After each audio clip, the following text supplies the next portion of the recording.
Kemudian yang kedua, apakah sistem demokrasi dan pemilu dari Islam? Bukan dari Islam. Beda. Kalau Islam itu sistem apa? Syuro. Orang yang berilmu, orang yang bertakwa memilih orang-orang tertentu. Tapi kalau sistem demokrasi, kalau antum lihat secara akal aja, bagi secara syariat, nggak benar. Kan demokrasi dari demokratos. Artinya suara rakyat, suara Tuhan. Benar nggak itu? Nggak benar. Terus yang benar yang bagaimana, Pak? Sistem kerajaan, monarki, mamlakah, begitu ya? Assalamualaikum warahmatullahi wabarakatuh. Alhamdulillah, wassalatu wassalamu ala rasulillah wa ala alihi wa sahbihi wa mawala amma ba'du. Sahabat-sahabat Aswaja, seluruh warga Nahdien, para subscriber dan penonton semuanya tanpa terkecuali dimanapun berada dan siapapun Anda. Saya tak lupa untuk selalu mendoakan teman-teman. Semoga Allah subhanahu wa ta'ala senantiasa memberikan rahmatnya, taufiknya, hidayahnya, maghfirahnya, memberikan kelancaran rezeki dan kesehatan kepada kita semua. Amin. Allahumma amin. Kalau kita ikuti penjelasan-penjelasan dari ustadz-ustadz Wahabi di Indonesia ini, maka kita akan banyak menemukan kaidah-kaidah yang mereka buat sendiri, kaidah yang mereka terapkan, ternyata mereka sendiri yang menabrak.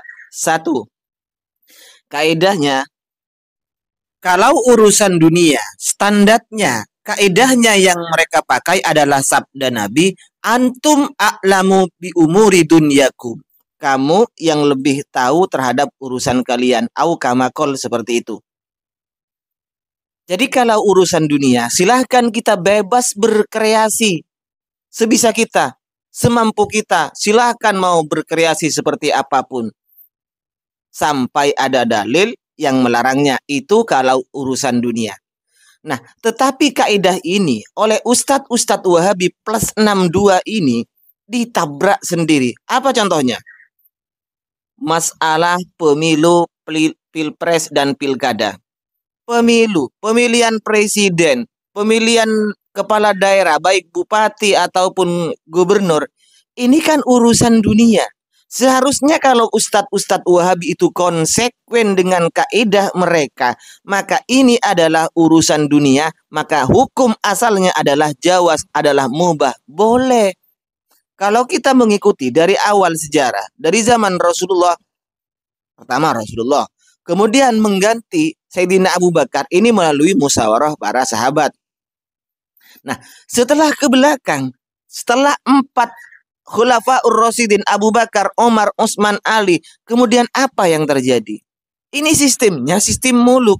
Sistem kerajaan, mamlakah malah ini. Nah, sekarang di Indonesia kita menganut sistem demokrasi. Kemudian sistem demokrasi ini katanya bukan dari syariat Islam. Kemudian dikatakan haram sistem demokrasi di Indonesia ini.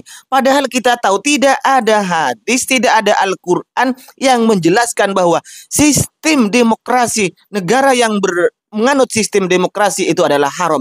Tidak ada kan penjelasannya dari Rasulullah. Silahkan, mungkin saya terlewat. Saya tidak akan mengatakan langsung itu otomatis tidak ada. Karena berdasarkan kebodohan saya, yang memahami kitab-kitab mungkin kurang, referensinya kurang, saya tidak menemukan Rasulullah mengatakan bahwa sistem demokrasi itu adalah haram.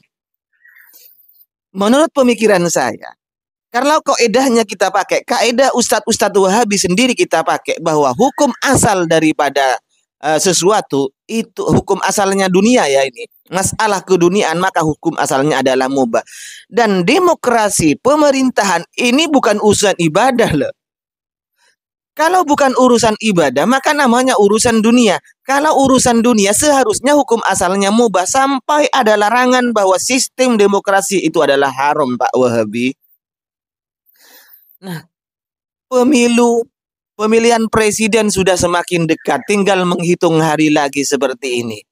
Tetapi yang disampaikan oleh ustadz-ustadz Wahabi terhadap jamaahnya malah mengharamkan sistem demokrasi, mengharamkan sistem intikhabat al-ammah, sistem pemilihan umum. Ini haram, bukan berasal dari Islam. Itu katanya. Saya nggak habis pikir. Katanya urusan dunia, ya urusan dunia itu mubah asalnya.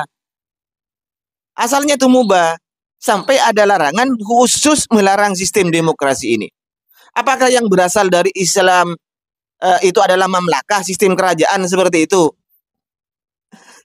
Jadi yang sistemnya khilafah itu hanya berapa kali, sampai urusan yang sistemnya sama dengan sahabat Rasulullah, kemudian diganti oleh 4 orang sahabatnya ini berdasarkan musyawarah para sahabat itu, beberapa katakanlah ahli halli wal aqdinya itu kemudian mengangkat khalifah yang keempat ini, empat-empatnya ini.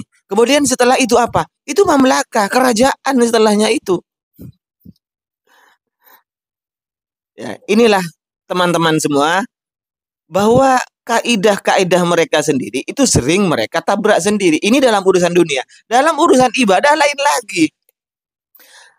Kita membaca Shadaqallahul Adzim, atau ginilah, kita kalau mau makan membaca Bismillahirrahmanirrahim. Katanya ini adalah bid'ah, karena hadisnya adalah Samillah, bacalah Bismillah. Jadi cukup orang Wahabi itu kalau mau makan Bismillah. Sementara orang-orang Aswaja kalau menambah lafaz Bismillah dengan lafaz Ar-Rahman Ar-Rahim, maka ini hukumnya menjadi bid'ah. Kenapa? Tidak ada hadisnya.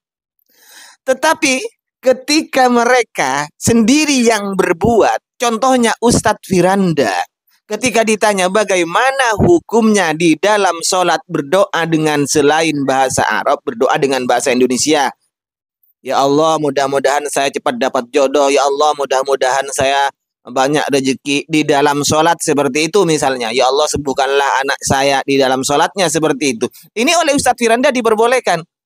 Padahal tidak ada contoh dari Rasulullah.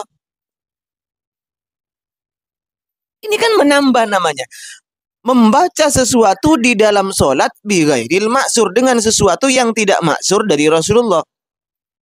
Kita Aswaja kalau membaca Bismillahirrahmanirrahim maka dianggap salah, dianggap keliru.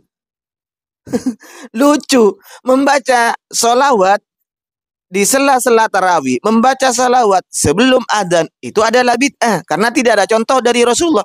Padahal yang dipakai sama-sama hadis umum.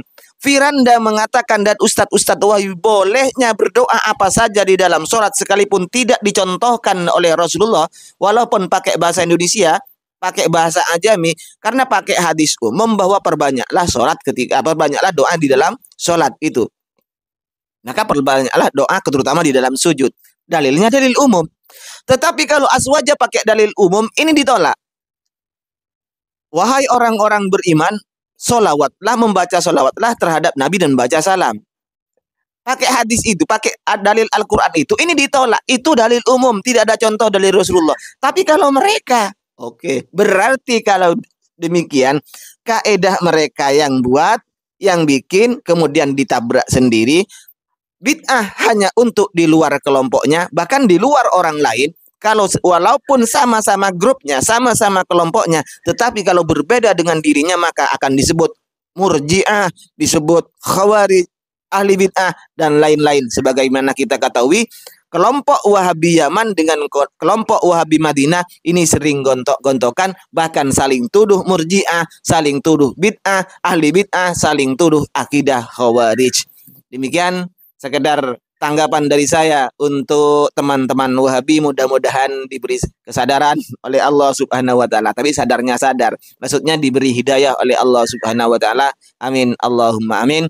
Wa khairan minni, assalamualaikum warahmatullahi wabarakatuh.